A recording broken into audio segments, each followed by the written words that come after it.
When did you know? When did you know that Jesus was the answer? Like, what was your come-to moment?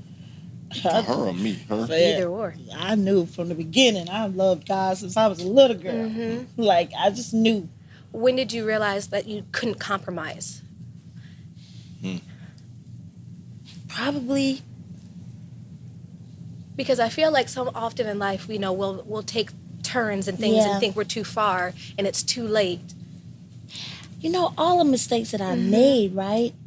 It was always something that kept, like, that would reel me in before I got too far. Like, even when I was hanging around with people, I always knew I had a calling in my life. So I would try to run. Yeah. And I would try to hang out with people I knew were nothing like me, right? So I'm out with them, everybody's smoking, they drinking, I would get so far, and then it was like something would pull me back. And I was like, oh, I can't, now that I can't do. Or now that I can't touch. Like, he just wouldn't let me do it. Then I go to Idol, and I start seeing real stuff, like Hollywood stuff. Like, and I'm like, oh, that ain't for me. Like, he gave me a gift, and he didn't say I had to do this, that, and the third to make it. So it was just always something in me that would pull me back, that would not let me get too far. But I would try my best to run from the calling and to fit in. But he just would never let me get but so far. It's the same like with the story, like my husband's been shot, almost killed. And he would always tell me, like, but I know God was there. I know, like, I should have been locked up with this person, that person, but he would never let him or me get but so far. He let us be around it, kind of see, you know, but I couldn't get but so far. It didn't work that way for me. Oh, God. Okay. It just didn't. Like, I think my wife, I believe my wife was able to experience her gift and have many means to facilitate that gift at such a young age that she had something to express her genius and something to nurture that. But a lot of men have potential, and I got this thing I say potential is just could be juice that hadn't been squeezed, right? We all got potential, right? Yeah. So I had potential, but I didn't know what it was. I had no father to have no identity. And it wasn't sports, it wasn't these other things. I knew I had some level of genius. Like, I wasn't into video games. I like chess, I like reading, right? But you don't say that in the hood. You do what the hood do. So, you're getting shot, you're getting kidnapped, you're getting arrested, you're getting felony after felony, you're going to jail, and you like, I know there's more, but I don't. Nipsey said it best. He said he know he's genius, but he has no way to express it, right? And so it was this last time I got locked up in 2007, and I got locked up out of state. So when you get locked up out of state, you can't bail out. I had the money, but I couldn't bail out. You have to have real estate in that state. Somebody has to put up a house to let you out. Okay. So I'm used to getting locked up, making bond, you know. So you had to be still. You be selling drugs, you need to have bond money. What you doing out here? Yeah. So I'm sitting there and I'm sober.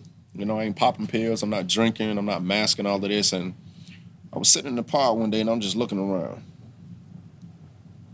And I'm like, I'm not better than these brothers, but I'm smarter than everybody in this room.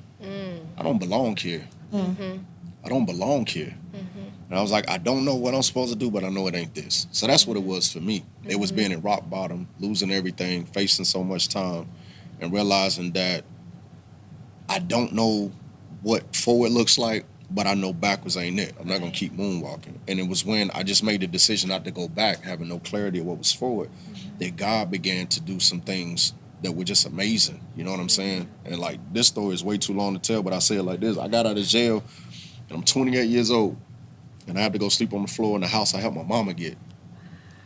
And I took a part-time job making $7.15 an hour. I got child support. I got my son. If I wanted to go get Trey, I had to ask my mama to borrow her car. It was humbling. Like I say, God don't interior decorate. No. He gonna tear it down and rebuild. You know what I mean? And I ended up getting a job in the warehouse, sweeping floors, taking out trash, man, doing things that looked like it was beneath me. But it was reshaping my character because the streets had me being real egotistical and prideful, like self-righteous. And again, he's not an interior decorator. So sweeping those floors was teaching me how to be humble, take pride, order, da. But I came in sweeping floors, and then 3 years later, I owned 49% of that company. Come on, Jesus. So he showed me a way to do it, you know what I mean? But unlike my wife in the early age, like a lot of these men, we don't know what our gifts are. We don't know what our talents are. So he showed me when I went into logistics, moving packages is moving packages. So if I can move packages in the streets, I can move packages in trucking. And that's what I did. I came in and they thought it was so innovative and state-of-the-art ideas. I'm like, nah, this is how you duck the feds. This is throw it to a runner. Make sure he got on lookout, piggyback this. When he gets to this state, he gonna drop it off. They gonna back up the trucks. And they thought it was Fortune 500 companies, thought this was innovative stuff. And I'm like, yo, this is what we do in the streets every day. So what I needed was right there in my hands. I just didn't know it yet. What's in your hand, Yeah. Moses? Yeah, I just didn't know it yet. Wow. So you see, these were the stories he would tell me, and I would just be like, no way.